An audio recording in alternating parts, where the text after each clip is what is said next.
अस्सलाम वालेकुम नाज़रीन, welcome to the show biz talk. मैं हूं आपकी मेज़बान नताशा हसी। मार्केट की सिचुएशन आज भी कुछ रेंज बाउंड और हमने स्टार्ट ऑफ द डे में कुछ देखा था, मार्केट के अंदर एक्टिविटी देखी गई थी, लेकिन उसके बाद प्रॉफिट टेकिंग देखी गई। कुछ कंसर्न्स हैं, कुछ न्यूज़ है जिनका इम्पैक्ट है या फिर कुछ कॉशियस स्टैंस है। यही वजह है कि इन्वेस्टर्स काफ़ी हद तक लैकलस्टर बिहेवियर दिखा रहे हैं। आज की मार्केट में भी हमने यही देखा और कल की मार्केट में भी यही देखा। यही एम्फेसिस है और यही टाइम है मार्केट के अंदर अपॉर्चुनिटीज़ ग्रैब करने का। अगर आप मार्केट के अंदर आते हैं तो यहाँ से एक बाइंग एक अच्छी जा सकती है और मार्केट के लेवल्स अपसाइड जा सकते हैं। लेकिन अभी अगर मिस हो जाए ये सेंटिमेंट्स जो कि अभी प्रिवेल हो रहे हैं, तो आने वाले दिनों में एक रोलर कोस्टर बिहेवियर फिर मार्केट के अंदर देखेंगे। फर्स्ट सेगमेंट की तरफ चलते हैं।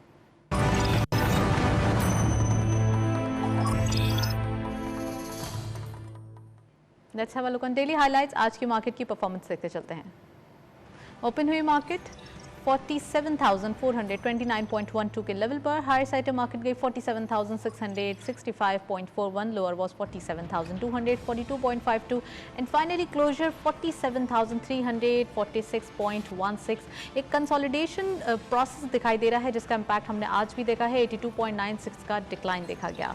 टर्नओवर में करंटली मार्केट ने 541.30 मिलियन शेयर्स ट्रेड किए हैं। कल के मुकाबले में इजाफा नजर आता है 47.12 मिलियन शेयर्स का। वैल्यू रही 17.61 billion rupees and volume leaders में only one scrip being in green territory. हेस्कॉल इस लिस्ट को लीड कर रहे हैं 0.79 के इजाफे के साथ। 8.07 पे क्लोजर, 49.86 मिलियन शेयर्स ट्रेड किए गए। WTL अगेन लाइमलाइट में 0.12 का डिक्लाइन देखा गया। 3.86 पे क्लोजर रहा। 48.87 मिलियन शेयर्स ट्रेड किए गए एंड लास्टली बाइको पेट्रोलियम 0.10 का डिक्लाइन। 10.80 पे क्लोजर, 29.91 का कारोबार रहा। वॉल्यूम लीडर्स में से दो स्क्रिप्ट्स का ANP सेक्टर से ताल्लुक होना, इट मीन्स कि यहाँ पे ऑयल प्राइसेस वर्कआउट करते हुए दिखाई दे रहे हैं।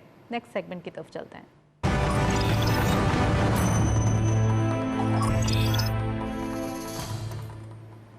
आज हमने स्पेसिफिकली टॉपिक सिलेक्ट किया है पाकिस्तान स्टॉक एक्सचेंज और इसको आज हम डिटेल डिस्कशन करेंगे। क्या न्यूज़ है, क्या इम्पैक्ट है जिसकी वजह से मार्केट कुछ फंसी हुई या फिर हम कहेंगे पॉज नज़र आ रहा है इसमें। तो आज हम इस पे बात करेंगे। हमारे साथ स्टूडियो में गेस्ट मौजूद हैं, उनको वेलकम करते हैं। अफरोज मर्चेंट साहब, CEO ऑफ मर्चेंट इन्वेस्टमेंट्स। अस्सलाम वालेकुम sir. Welcome to the show. Thank you for inviting me. Sir, सबसे पहले ये बताइए कि मार्केट में एक स्टिमुलस एक एक्टिविटी नज़र आ रही थी और फिर उसके बाद हम देख रहे हैं यहाँ पर कुछ पॉज नज़र आ रहा है, कुछ कॉशियस स्टैंस नज़र आ रहा है और इन्वेस्टर्स एक लैक लस्टर बिहेवियर विटनेस कर रहे हैं। ऐसा क्यों है? देखिए, दो तीन वजूहत है जिसकी वजह से and I hope it is temporary, over a period of time चीज़ें बेहतर इंशाल्लाह हो जाएगी। लेकिन अगर आप देखें तो oil prices, particularly international oil prices, जो हमारे कंट्रोल में भी नहीं है, वो $75 क्रॉस कर चुका है।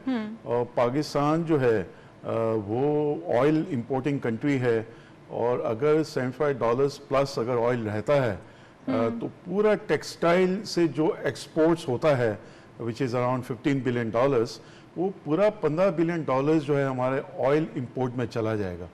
तो ये एक ऐसी सिचुएशन है जिसमें हम एक्सपेक्ट करें कि हमें मुल्क को कुछ मिरेकल्स हो। ईरान में जो सैंक्शंस है वो जब लिफ्ट होते हैं तो ऑयल पे जो है world is opening up after Covid, जो जिसकी वजह से लॉकडाउन्स ख़त्म हो रहे दुनिया भर से।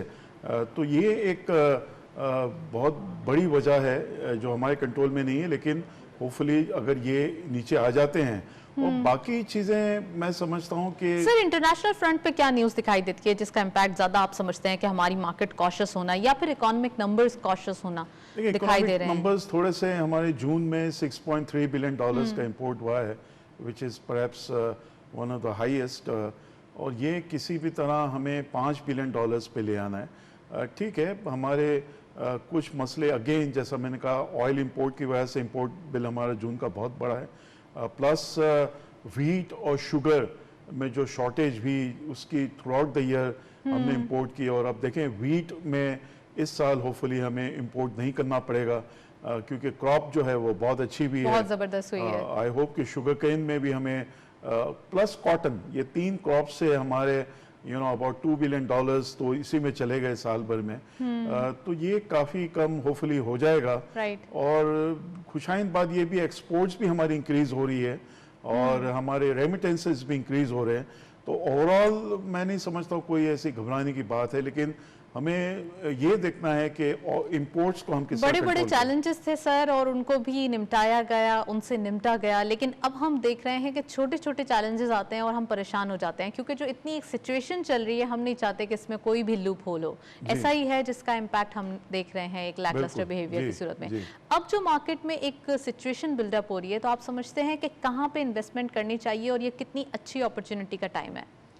देखिए, अभी भी जैसा मैं कहता हूँ, और हमारी मार्केट में जो एक टर्मिनोलॉजी यूज़ होती है प्राइस अर्निंग्स मल्टीपल्स, वो अगर 7 से नीचे है, 6 के आसपास है, तो which is still we are still the cheapest market तो है, लेकिन compare to Pakistan we are cheapest market as well, कि 10 की पीईपी पे होना चाहिए जब इंडिया की मार्केट 30 के प्राइस अर्निंग्स मल्टीपल्स पे है। तो मैं समझता हूँ अभी भी हमारे बहुत सारे ब्लू चिप्स है, हेविली अंडर वैल्यूड है, जिसमें बैंकिंग सेक्टर देखा जाए, एक और टर्मिनोलॉजी होती है, नॉर्मली बैंकिंग सेक्टर की प्राइस जो है मार्केट प्राइस उनके ब्रेकअप वैल्यू से डबल होती है। अब ऐसा हो गया, कुछ बैंक्स ऐसे हैं जो मार्केट प्राइस उनके ब्रेकअप वैल्यू से कम है, तो यहाँ बहुत अच्छी अपॉर्चुनिटी है। Primarily banking sector, fertiliser sector, ये आपको जितना आप फर्टिलाइजर प्रोड्यूस कर रहे हैं उतना वो सेल हो रहा है, they don't have to look for the buyers. तो ये एक सेक्टर है। पावर काफ़ी अट्रैक्टिव हो गया है आफ्टर कैश फ्लो जो पावर कंपनीज को मिला है। तो ये 3 सेक्टर मुझे जो specific from high dividend yield stocks है, ये 3 सेक्टर मुझे बहुत अच्छे लगते हैं। साइक्लिकल भी बेहतर है, जिसको साइक्लिकल उनको कहते हैं जो इंटरेस्ट बेस्ड है। इंटरेस्ट रेट अगर नीचे है होता है जैसा है 1 साल से, तो सीमेंट, बिल्कुल आप सही कह रहे हैं, सीमेंट है, आयरन स्टील है, ऑटो है, वो भी अच्छे हैं। और ये अच्छी खुशाइन बात है कि स्टेट बैंक के गवर्नर ने पहले ही कह चुके हैं कि वो कॉशियस स्टांस होगा, पॉलिसी रेट इतना आसानी से वो इंक्रीज नहीं करेंगे, ताकि ग्रोथ मेंटेन हो, जो 5% हम चाह रहे हैं इस साल ग्रोथ हो। राइट, इस पर मजीद बात करेंगे। अभी हम चलते हैं ब्रेक की जानिब, हमारे साथ रहिए।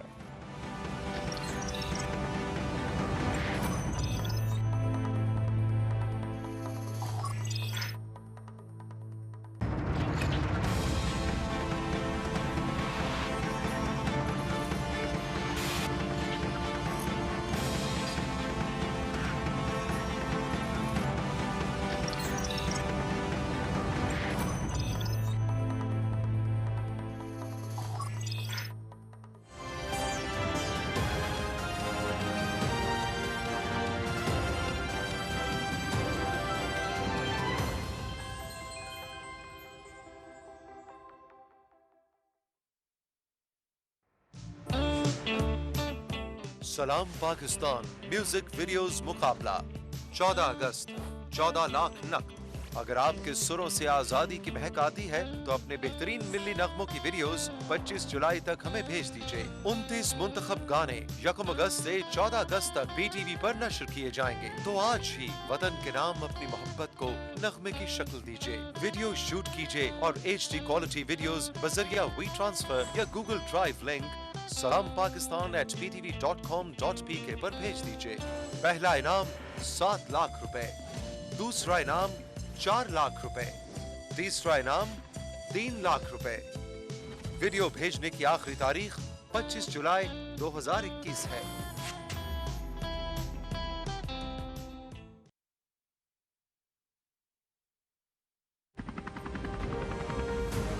देखते रहिए 60 आवर्स टू ग्लोरी। स्क्रीन पे आए हुए सवाल का सही जवाब दीजिए हमारी वेबसाइट पर जाकर, और आइए काकुल जहां पे आपका इंतजार कर रही है पैराग्लाइडिंग, पैरासेलिंग, मोटराइज्ड ग्लाइडिंग, इसके अलावा बहुत सारे और एडवेंचर्स। इस हफ्ते की एपिसोड से शुरू हो रहा है सुपर फैन कॉन्टेस्ट। देखते रहिए 60 आवर्स टू ग्लोरी और जीते शानदार trip. Keep watching 60 hours to glory.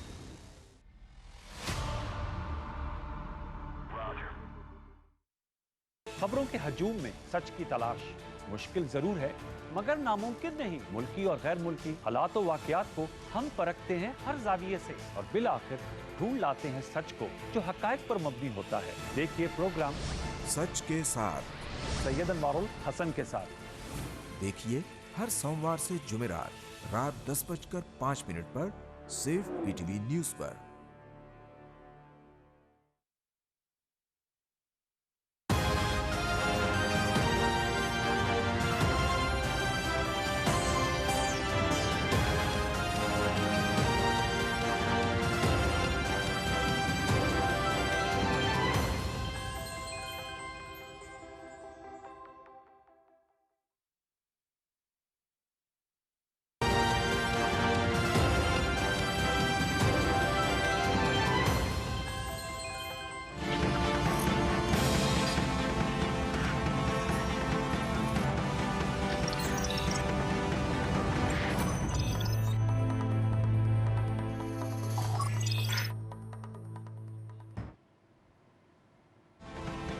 Welcome back नाजरीन। ब्रेक से पहले हम बात कर रहे थे इकोनॉमिक नंबर्स के बारे में। अफरोज साहब हमारे साथ मौजूद हैं, उनसे मजीद बात करेंगे। सर, नंबर्स तो डे बाय डे स्ट्रॉन्ग नज़र आ रहे हैं और अब मार्केट के अंदर भी एक एंट्रेंस का टाइम है। आप समझते हैं कि अब इकोनॉमी जिस ट्रैक पे जा रही है, इसमें जो GDP ग्रोथ का जो एक स्टेटस रखा गया है, वो कितना ज़्यादा उसके लिए आप ऑप्टिमिस्टिक हैं?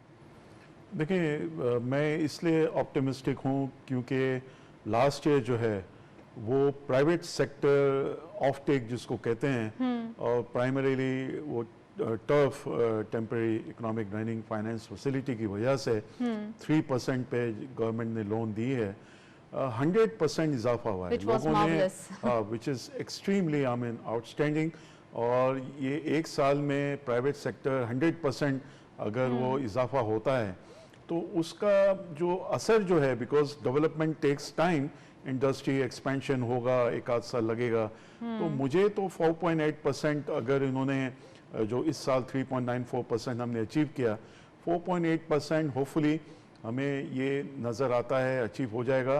And going beyond this year हमें तो 6% उसके बाद ये नज़र आ रहा है। तो this is I mean, and it's not only, देखें इट्स नॉट ओनली 3%, देखें industrialist is not only concerned with low interest rate of वो he has to repay जितना भी ले रहा है प्लस 3% उसको देना है, तो उसको नजर आ रहा है कि हाँ ये अगर मैं लोन दोबारा रीपे कर सकूंगा, तो ये मैं समझता हूँ कि मार्केट में सेंटिमेंट्स अभी भी देखा जाए इकोनॉमी के डेवलपमेंट के, आप देखें एक फील गुड सेंस जो होता है इंडस्ट्रियलिस्ट में वो है, और hopefully things will work out. Right, और अभी फर्दर रिजल्ट्स आने बाकी हैं, तो अभी हमें जो है वो इंतज़ार करना पड़ेगा। सर, इसके साथ साथ जो टर्फ फाइनेंसिंग के अगर हम बात करें तो इसके साथ साथ यूरो बॉन्ड्स भी नज़र आ रहे हैं 5, 10 एंड 30 ईयर्स तक के लिए, उसका कैसा रिजल्ट आ रहा है, उसका कैसा एक देखिए some time back, only 3 months back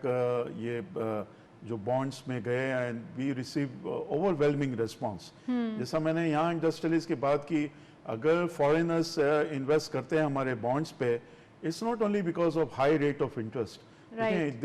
they look after the safety of their investment as well.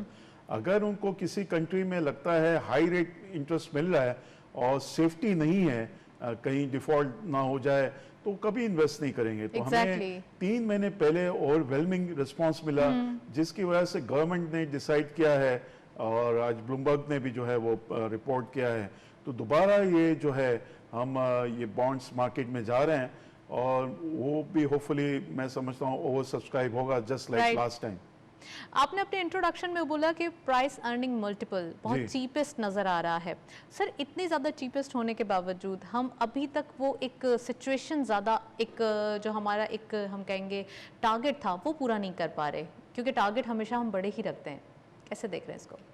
देखिए, मैं हमेशा ये कहता हूँ कि हमारी मार्केट में ओनली 250,000 इन्वेस्टर्स है, तो जिसकी वजह से 2.5 लाख इन्वेस्टर, 22 करोड़ की आबादी, तो 2.5 लाख इन्वेस्टर्स का हमारा आउटरीच जब बढ़ेगा, and hopefully various regulators they are trying their best, क्योंकि अब जब सप्लाई, जब लोग ज्यादा होंगे वो प्राइस ऑटोमेटिकली बढ़ेगी। एग्जैक्टली सर, हमारे साथ ओवर कॉल अमजद वहीद साहब मौजूद हैं, CEO ऑफ NBP फंड्स, उनको वेलकम करते हैं। अस्सलाम वालेकुम sir, welcome to the show.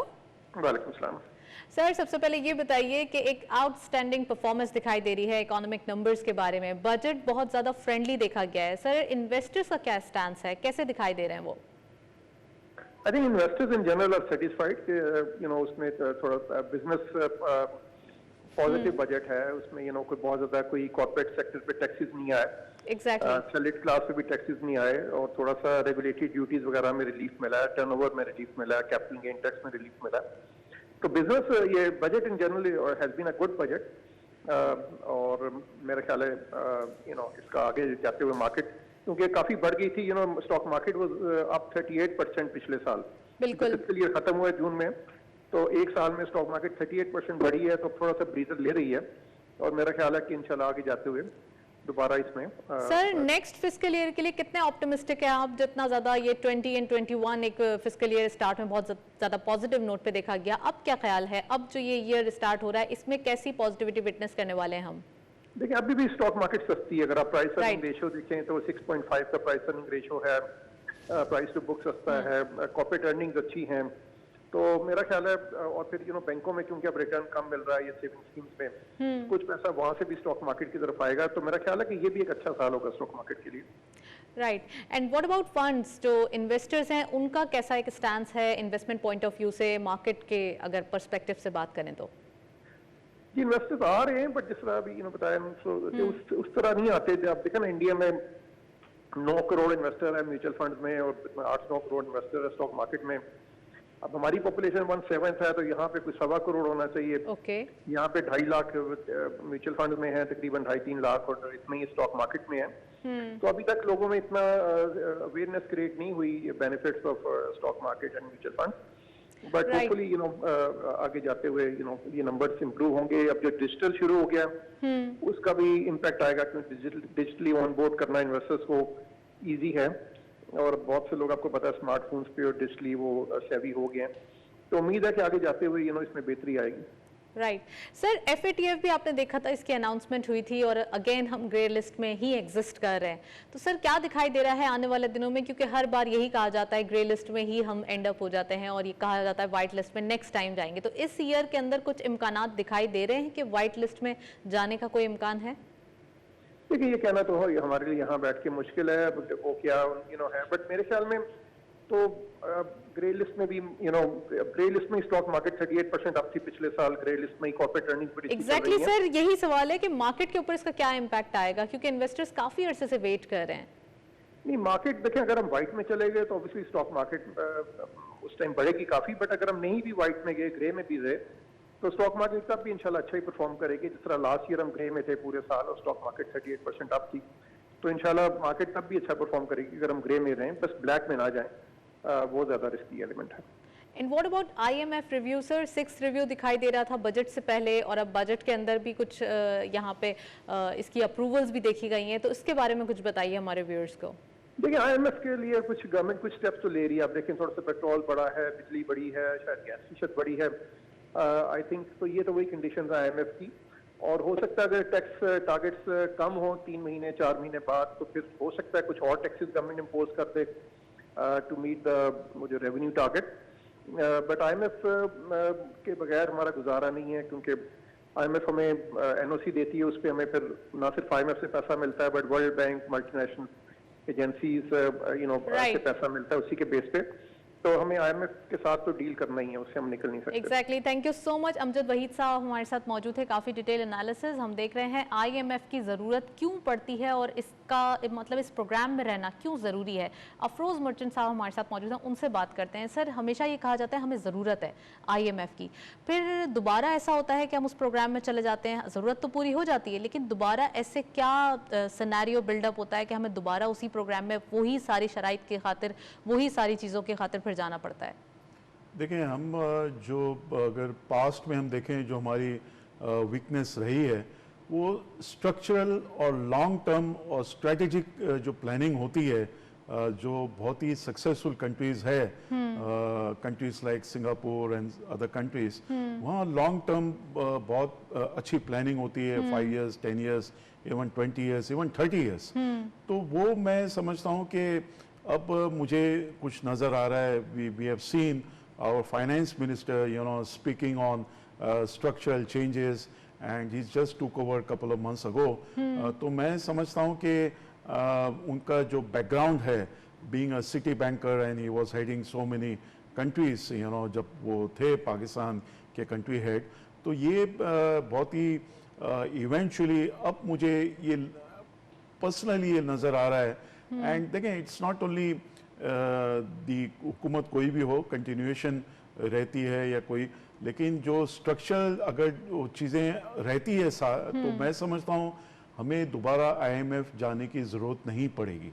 लेकिन अभी हमारे लिए जो है वो नामुमकिन बात है। हालांकि it's not matter of only $2 billion, 3 billion, अगर सॉरी $6 बिलियन उनको देने थे, $6 बिलियन का तो प्रोग्राम उसमें है। तो $3-4 बिलियन भी इट्स नॉट मच, लेकिन और हालांकि लो इंटरेस्ट रेट पे आपको मिल रहा है, लेकिन वर्ल्ड जो है वो एक एक्सेप्टेंस, एक स्टैंप लग जाती है। पाकिस्तान को अगर IMF अगर लोन दे रहा है तो there is World Bank, no worry ADB, to give right. Them loan. तो उस वजह से वीकर इकोनॉमी की वजह से कंट्रीज को IMF की पे जाना जरूरी हो जाता है। एग्जैक्टली सर, हमने देखा था स्टार्ट में जब 2018 में PTI की न्यू गवर्नमेंट जब बनी थी और एक first time government ever I थी, तो उस वक्त भी हमने देखा था कि ये रिलक्टेंट थे IMF प्रोग्राम में जाने के लिए, क्योंकि ये चाहते नहीं थे कि इस तरीके से कोई ऐसी निगोसिएशन या कोई ऐसी हमारे ऊपर शराइत लागू हो जिसका इम्पैक्ट आवाम पे पड़े। अब आप समझते हैं जो हम ये सारी चीज़ें कर रहे हैं इस प्रोग्राम के अंदर हैं और इस प्रोग्राम से जितने बेनिफिट्स लेने थे वो आ चुके हैं, अब आने वाले दिनों में या फर्दर इन फ्यूचर आपको दिखाई देता है कोई ऐसा IMF के प्रोग्राम में हम फर्दर जा सकते हैं? देखिए, मैनेजमेंट में ये कहा जाता है कि indecision is even bad then worst decision, you know. Exactly कि हमारे 1 साल, और ये प्राइम मिनिस्टर इमरान खान ने खुद भी कहा कि हमने 1 साल डिले किया। अगर शुरू में ही IMF में चले जाते, हमारे हालात ऐसे थे हमें जाना तो पड़ता, लेकिन हम जाएं ना जाएं उसमें 1 चैलेंजेस साल बहुत ज्यादा थे जी, challenges भी बहुत ज्यादा थे। हम आज जो आज अल्लाह का शुक्र है 4% हमने ग्रो किया है। Exactly. IMF में हम शुरू में चले जाते हैं, 1 साल जो हमारा बचता तो शायद पिछले साल 4% होता, इस साल हमारा एग्जैक्टली सर, लेकिन आप मिस कर रहे हैं कि कोविड की सिचुएशन भी थी हमारे पास। का डेफिनेटली उसका काफी इम्पैक्ट रहा, लेकिन IMF में तो हमें जाने की, यानी हमारे इंडिकेटर्स ऐसे थे कि IMF के बगैर कोई गुजारा नहीं था। राइट और इन इंडिकेटर्स को कूप अप करने के लिए हमें ज़रूरी था कि हम IMF जाते और वहाँ से जो है वो कंटिन्यूटी करते। एग्जैक्टली सर, अब जो नंबर्स दिखाई दे रहे हैं खासकर टैक्स कलेक्शन के हवाले से, जो FBR के नंबर्स आए हैं और बजट में टारगेट रखा गया है, कितना इंपॉर्टेंट है इन टारगेट्स को मीट करना अब नेक्स्ट ईयर में? देखिए, इस साल जो खत्म हुआ लास्ट वीक, तो 4.7 ट्रिलियन रुपीस हासिल किया। Up to the target. अब टारगेट को यानी स्लाइटली क्रॉस किया। बहुत कम होता है अगर आप देखें हिस्टोरिकली लास्ट 5 साल में भी कि टारगेट से नीचे ही रहता है। और टारगेट क्योंकि एम्बिशियस दिया जाता है ताकि यू नो टैक्समैन जो है वो एग्रेसिवली इस पे काम करें। तो अल्हम्दुलिल्लाह उसको क्रॉस किया है और नेक्स्ट ईयर जो वो 5.8 ट्रिलियन है। मैं समझता हूँ बिकॉज अगर हमारी इकोनॉमी 5% से ग्रो करती है तो 5.8 ट्रिलियन जो है वो बहुत ही आसानी से हासिल हो जाएगा। राइट और 5.8 ट्रिलियन जब हासिल होगा तो नेक्स्ट ईयर और भी टारगेट्स बड़े होंगे और फिर जो है वो एक टैक्स कलेक्शन का निज़ाम बेहतर होगा। सर, इसके साथ साथ जो फाइलर्स हैं या फिर जो अगर हम बात करते हैं फिक्स टैक्स रजीम की, उनकी तादाद भी बढ़ाने की ज़रूरत है, क्योंकि यहाँ पर फिक्स टैक्स रजीम के अगर हवाले से बात की जाए तो बहुत सारे लोगों को ये आइडिया ही नहीं है, खासकर रिटेल के बिजनेस वालों को। देखें, जो प्रेजेंट इनकम्बेंट गवर्नमेंट है उनके मैनिफेस्टो में भी ये था कि हमें ये 4 ट्रिलियन की जगह हम 8 ट्रिलियन रुपीस हम हासिल कर सकते हैं। और ऐसा लग रहा है उनके आखिरी साल में हम 8 ट्रिलियन ही शायद वो रखें। और ये इसमें मैं समझता हूँ कि हमारे जो FBR के चेयरमैन थे शब्बा जैदी, उन्होंने बहुत काम किया इसमें।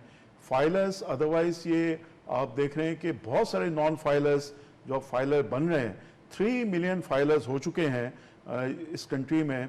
In the last only 3-4 years back हमारे 1.5 मिलियन फाइलर्स भी नहीं थे। 100% का इजाफा 2 से 3 साल में, क्योंकि अब इन्होंने पेनलाइज इतना किया है कि नॉन फाइलर को 100% ज़्यादा टैक्स देना पड़ेगा। Exactly everybody wants to you know become a filer and want to contribute to the tax, क्योंकि कोई दुनिया का कोई मुल्क बगैर टैक्स तो चल नहीं सकता है। Exactly. तो ये मैं समझता हूँ एक अच्छी चीज़ भी है कि अब लास्ट ईयर जो क्लोज हुआ है तो we have seen 3 million filers, 30 lakh filers is a good indicator. अभी भी काफ़ी गुंजाइश है जो ये प्रेजेंट बहुत सारा addition हो सकता है। स्ट्रिक्टली उन्होंने कहा है कि भाई everybody will have to come under tax net. Right, international relation कैसे देख रहे हैं सर? अगर पाकिस्तान एंड अमेरिका की बात करें या पाकिस्तान चाइना की बात करें, कितना इंपॉर्टेंट नज़र आ रहे हैं इस टाइम सिनेरियो में इंटरनेशनल रिलेशन? देखिए, इंटरनेशनल रिलेशन जो है मैं समझता हूँ हमें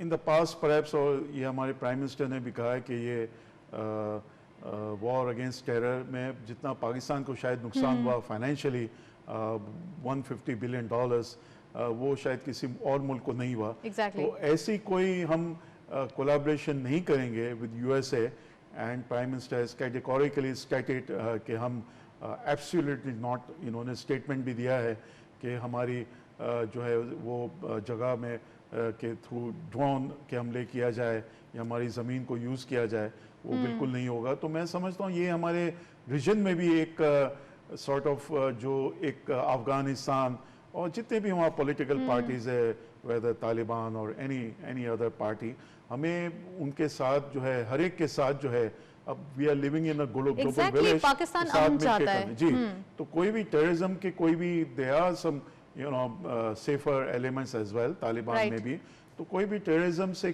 किसी को फायदा नहीं होता है। तो मैं समझता हूँ इन्होंने बहुत बैलेंस अप्रोच रखा है, and we feel the world has realise कि व्हाट ही इज सेइंग, तो होपफुली हमें हमारे रिलेशंस, इंटरनेशनल रिलेशंस बहुत बेहतर होंगे।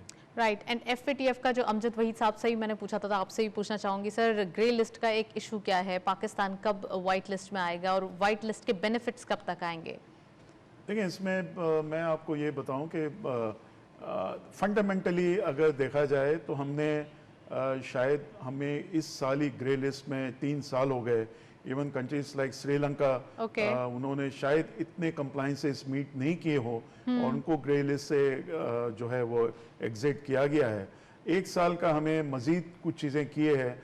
देखिए, हमें इंटरनेशनली ज़रा प्रेशर है, hopefully things will work out, और हम 1 साल के अंदर, बट अगर I would say little bit non fundamentally due to political reason, तो होपफुली इंशाल्लाह 1 साल में तो हम ग्रे लिस्ट से नेक्स्ट ईयर जो है वो निकल आएंगे।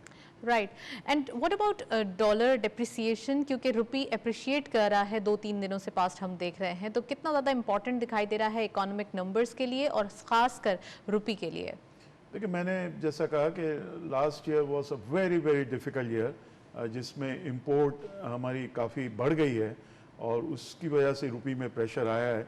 कुछ दिनों में 5 रुपए जो है रुपी डेप्रिशिएट किया है, बट आई बिलीव 155 और 160 के दरमियान अगर इस साल रहता है तो मैं नहीं समझता हूँ कि हमें कोई ऐसी इशू है कि इन्फ्लेशन बढ़ जाएगा। तो होपफुली 160 के अंदर। चलिए, इन्फ्लेशन के ऊपर भी बात करेंगे, अभी हम चलते हैं नेक्स्ट सेगमेंट की तरफ।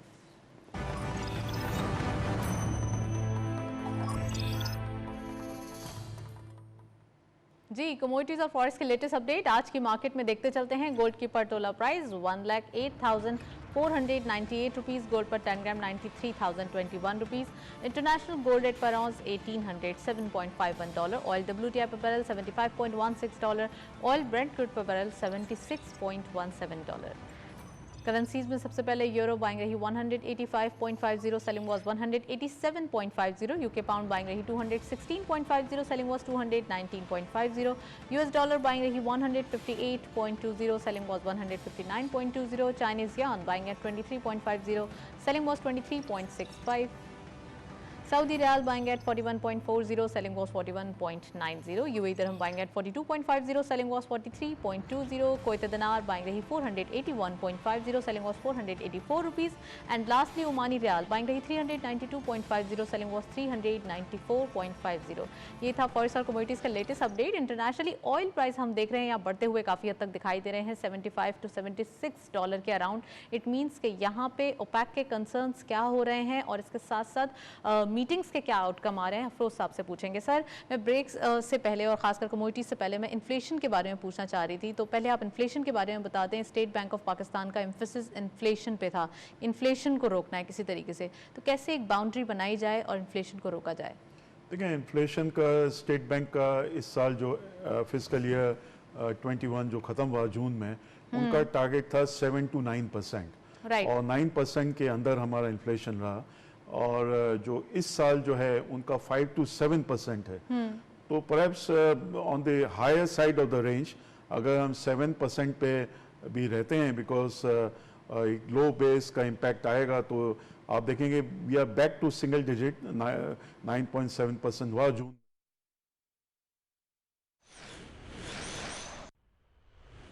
इस वक्त बराह रास्त लिए जाएंगे आपको कम्युनिस्ट पार्टी ऑफ चाइना के वर्चुअल समिट से चीनी सदर शी जिनपिंग खिताब कर रहे हैं।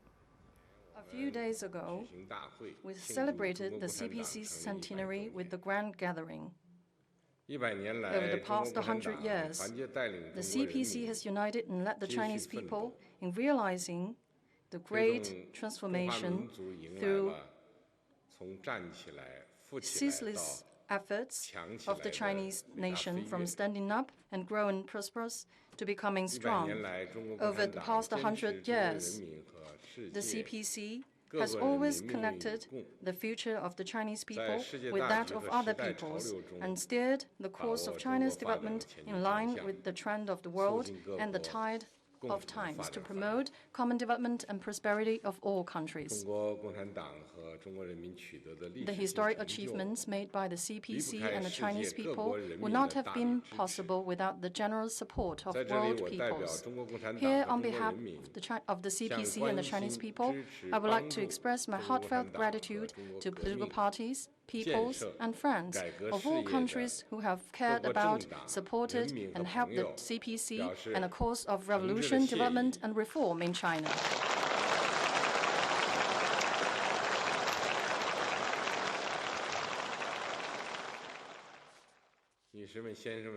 Ladies and gentlemen, friends, the world today is undergoing profound transformation unseen in a century, amid which the trend of multipolarity and economic globalization is experiencing a sea change, and countries are becoming increasingly intertwined, interdependent, and interconnected.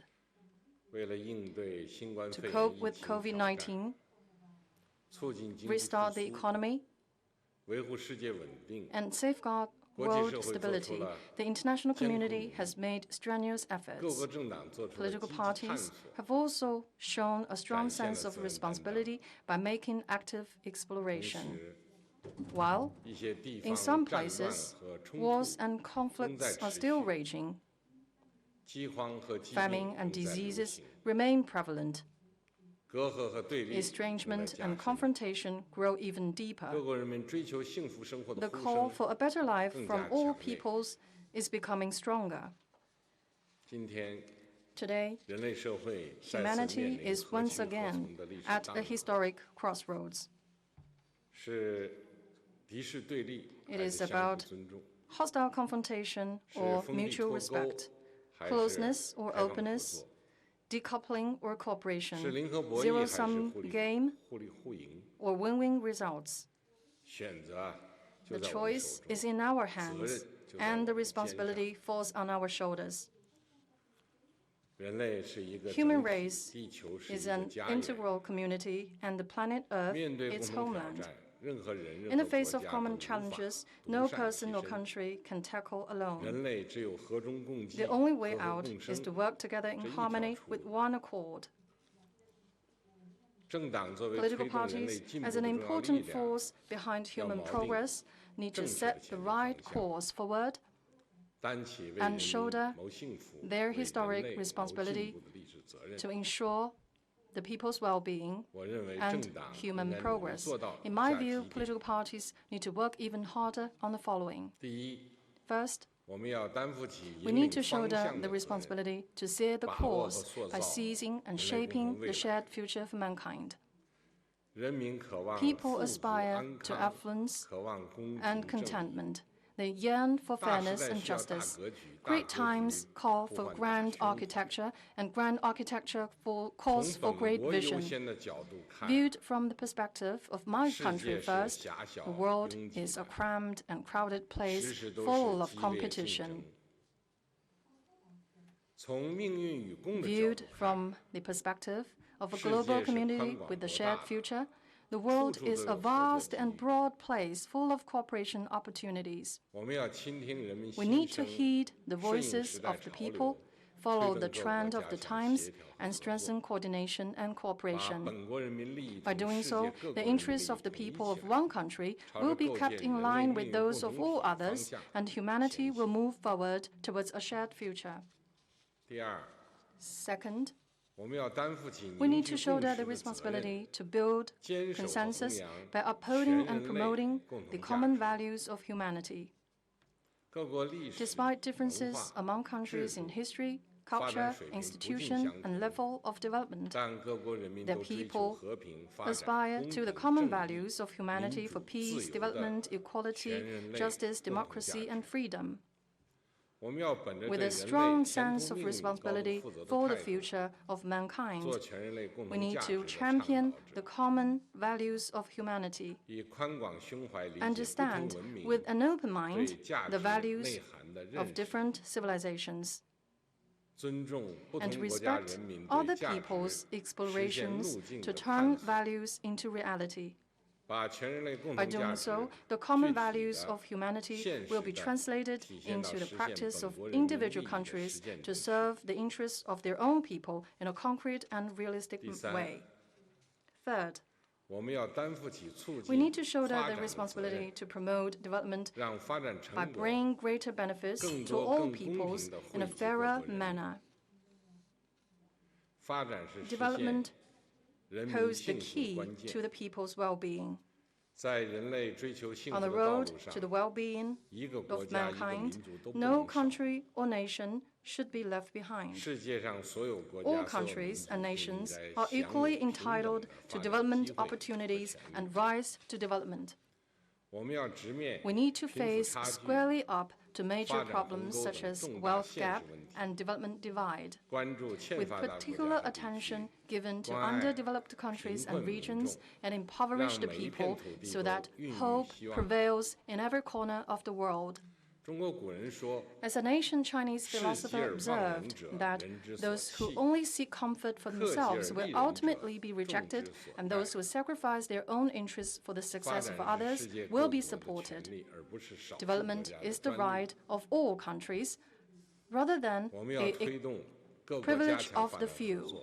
We need to enable all countries to step up development cooperation, which is shared by all. We need to bring greater equality, higher efficiency, and stronger synergy to global development, and jointly oppose the practice of seeking technology blockade, technology divide, and decoupling.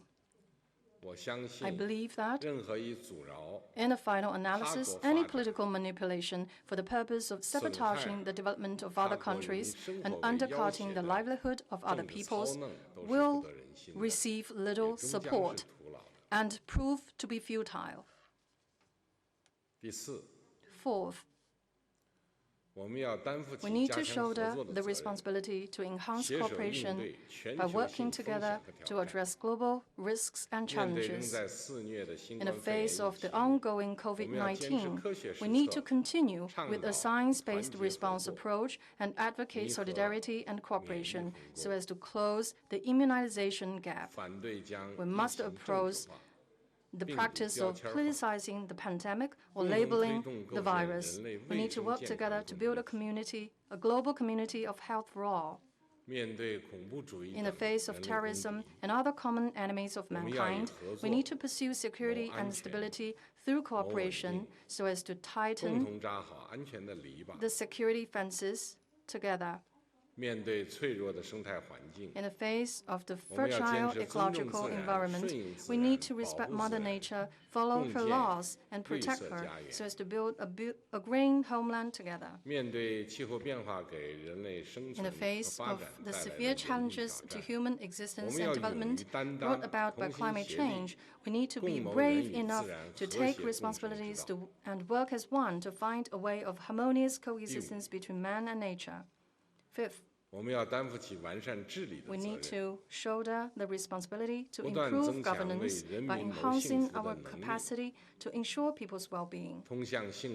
There are different pathways towards well-being. People of all countries are entitled to choose their own development paths and institutional models. This in itself is what well-being entails. Democracy is the right of all peoples rather than an exclusive privilege of the few. There are multiple ways and means to realize democracy instead of a single stereotype. The judgment on whether a country is democratic or not should be made by their own people, not by the handful of others. To advance political democracy in a way that suits the national conditions of a country, we need to strengthen exchanges and mutual learning, improve mechanisms for communication, be fully aware of the public opinion, establish well-fledged institutions, and enhance our governance capacity.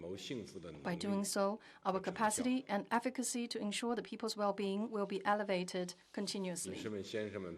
Ladies and gentlemen, friends, working for the people's well-being has been the original aspiration of the Communist Party of China.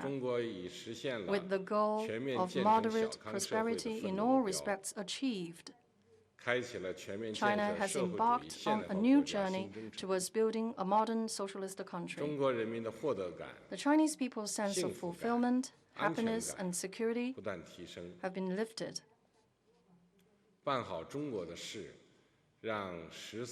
To run our own house well, ensure a happy life for the 1.4 billion plus Chinese people, and advance the lofty cause of promoting peace and development of mankind is the unswerving goal of the CPC.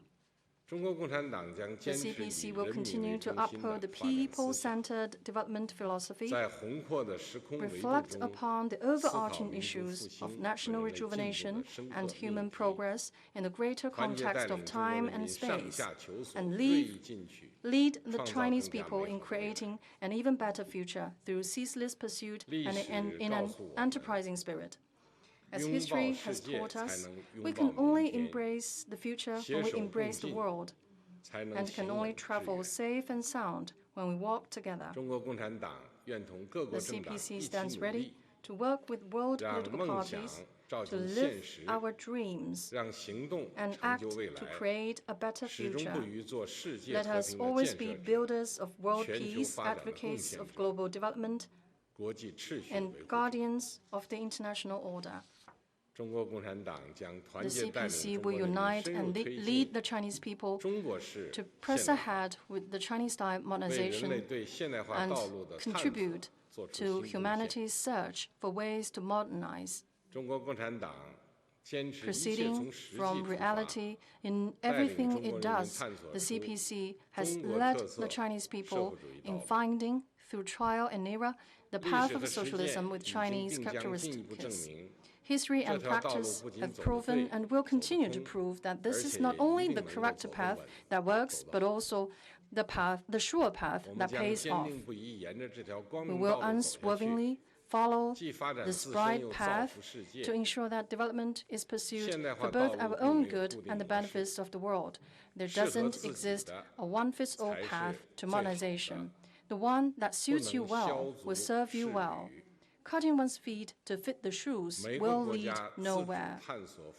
The efforts of all countries to independently explore the path to modernization that fits their national conditions should be respected. The CPC is willing to share with world political parties our modernization experience to enrich each other's box tools to modernization so as to bring well-being to their own people and all other peoples. The CPC will unite and lead the Chinese people to advance reform and open up and contribute to shared development and prosperity of all countries. Currently, economic globalization, despite considerable headwinds, is still moving forward with great impetus. On the whole, the impetus prevails over the headwinds. The trend towards opening up and cooperation remains unchanged and will not change. The CPC is ready to enhance communication with world political parties and steer economic globalization towards greater openness, inclusiveness, balance, and win-win results. Communist party China और आलमी सियासी जमातों की सरबराह conference इस वक्त जारी है। Virtual summit से चीनी सदर शी जिनपिंग खिताब कर रहे हैं। वज़ीर आज़म इमरान खान भी कम्युनिस्ट पार्टी चाइना के वर्चुअल समिट में शरीक हैं और चीनी सदर ने कहा कि दुनिया को कोविड जैसी आलमी वबा, माहौलियाती तब्दीलियों, तनाज़ात के बाइस ख़तरात का सामना है। सियासी जमातों पर इंसानों का मुस्तकबिल संवारने के लिए मुश्तरका जिम्मेदारी आयद होती है। और चीनी सदर ने कहा कि हम इंसाफ, बराबरी और तरक्की के मुश्तरका निज़ाम पर यकीन रखते हैं। वज़ीर आज़म इमरान खान भी इस वर्चुअल समिट में शरीक हैं। वज़ीर आज़म इमरान खान भी इस वर्चुअल समिट से खिताब करेंगे। हम आपको बराह रास्त दिए जाएंगे।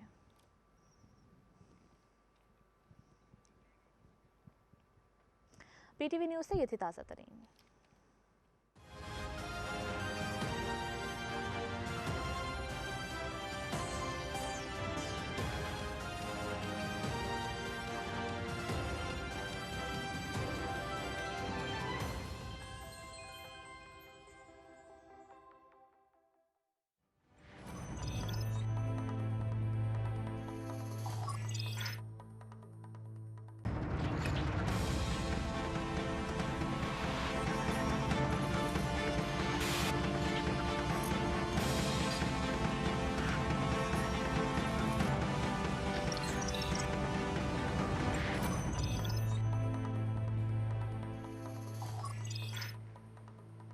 वेलकम बैक नाज़रीन। ब्रेक से पहले हम ऑयल प्राइसेस के बारे में बात कर रहे थे। अफरोज़ साहब हमारे साथ मौजूद हैं, उनसे मज़ीद बात करेंगे। सर, ऑयल प्राइस के साथ साथ मैं चाहूँगी कि आप पाकिस्तान स्टॉक एक्सचेंज के बारे में कमेंट करें। ईएनपी सेक्टर कैसा दिखाई दे रहा है और ऑयल सेक्टर के प्राइसेस बढ़ने के बाद क्या इम्पैक्ट आएगा?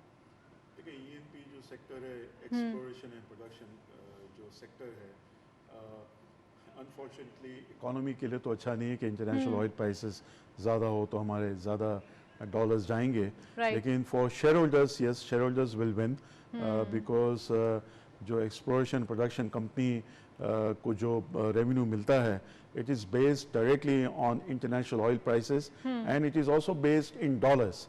तो उनको डबल बेनिफिट है। अगर रुपी डेप्रिशिएट करता है तो भी फ़ायदा है और इंटरनेशनल ऑयल प्राइसेस जो है वो बढ़ती है तो वो डबल बेनिफिट उनको मिलता है। तो ईएमपी सेक्टर्स तो इज़ द विनर।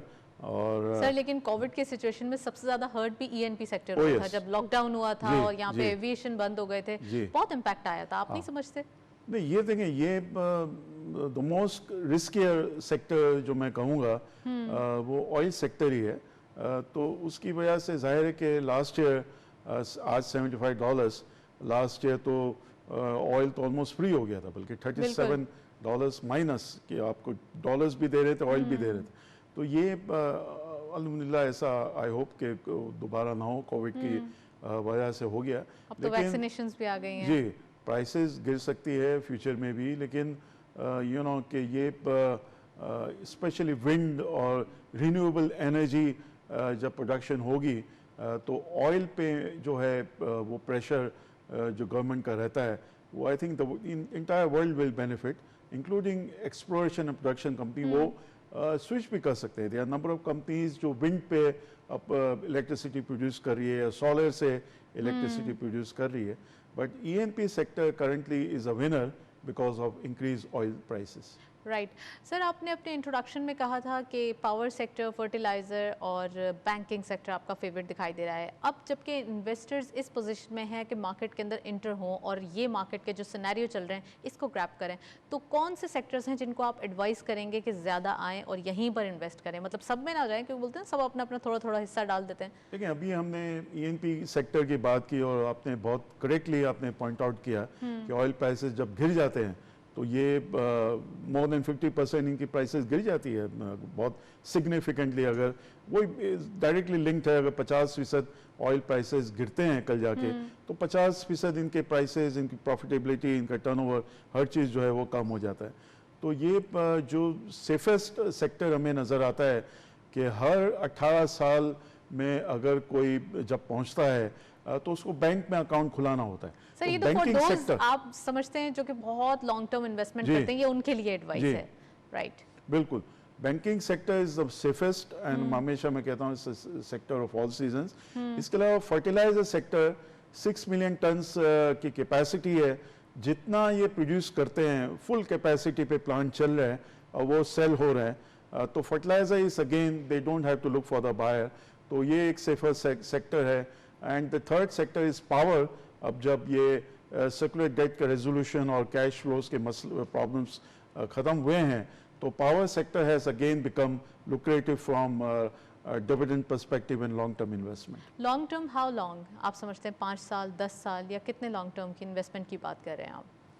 देखिए, as far as banking sector और फर्टिलाइजर सेक्टर तो आप कितना भी लॉन्ग टर्म आप कर सकते हैं, 10 ईयर्स, 15 ईयर्स, 20 ईयर्स, ये तो हमेशा जो है रहेंगे। अगर पिछले 10 साल में कोई नया फर्टिलाइजर प्लांट नहीं लगा, आखिरी जो 2010 के बाद कोई प्लांट नहीं लगा, तो ये तो लॉन्ग टर्म मुझे काफ़ी नज़र आ रहा है। बाकी ठीक है, पावर सेक्टर में जैसा मैंने कहा रिन्यूएबल एनर्जी, दूसरे जो, लेकिन कोल से भी मैं पूछना चाहूंगी जो वॉल्यूम लीडर्स हैं, क्योंकि प्रोग्राम का वक्त कम है, मैं चाहती हूँ सारे अपने क्वेश्चंस ले लूँ। आप समझते हैं जो वॉल्यूम लीडर्स में कुछ पेनी स्क्रिप्ट्स आ रहे हैं जो डेली बेसिस पे पार्टिसिपेट कर रहे हैं, या कुछ जो कि पाकिस्तान स्टॉक एक्सचेंज की वेबसाइट पे भी डिफॉल्ट का एक वर्ड आ गया है, तो उनके बारे में क्या ख्याल है? उनके बारे में अपनी राय प्लीज हमारे व्यूअर्स को दीजिए। बीइंग कंजर्वेटिव मैं हमेशा ये कहता रहा हूँ, और टॉप 10 में समहाउ अनफॉर्चुनेटली आप देखें तो कोई भी एक ब्लू चिप नहीं होता है, जिसको आपने सही फरमाया, पेनी स्टॉक्स ही कहा जाता है। तो ये एक मैं समझता हूँ मीडिया की भी एक रिस्पॉन्सिबिलिटी है कि टॉप 10 का ठीक है आपको जिक्र करना पड़ता है, लेकिन आप एक टॉप 10 ब्लू चिप्स का भी बताएं कि आज टॉप 10 ब्लू चिप्स में किस में काम हुआ, क्योंकि अभी जो टॉप 10 जो है उसमें मुश्किल से 1 या 2 ब्लू चिप्स होते हैं। 8 out of 10 and eight times 10 out of 10 are penny stocks, तो ये बहुत रिस्की हो जाते हैं। हमने देखा है कुछ स्टॉक्स रिसेंटली, अब देखें, I don't want to quote that stock, कि 400 रुपए से 7 रुपए पे आ गया।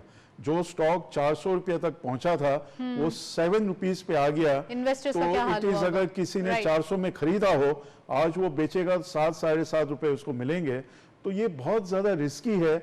आपका जितना रिस्क एपेटाइट है उतना ही आप इन स्टॉक्स में इन्वेस्टमेंट करें। Thank you so much Afroz Merchant साहब, काफ़ी डिटेल एनालिसिस हमने देखा मार्केट की पोजीशंस, और ख़ासकर आज के प्रोग्राम में हमने डिटेल डिस्कशन की ओवरऑल स्क्रिप्ट्स के बारे में, सेक्टर वाइज परफॉर्मेंस के बारे में, मार्केट की डिटेल डिस्कशन के बारे में, टेक्निकल टर्म्स के बारे में, और इसके साथ साथ इकोनॉमिक नंबर्स के बारे में। That's all. प्रोग्राम को वाइंड अप करते हैं। वाइंड अप करने से पहले हमारा ईमेल एड्रेस नोट कर लें, विच इज़ biztalk@ptv.com.pk। आपके फीडबैक का इंतजार रहेगा। प्रोग्राम देखने का शुक्रिया। अल्लाह हाफिज़।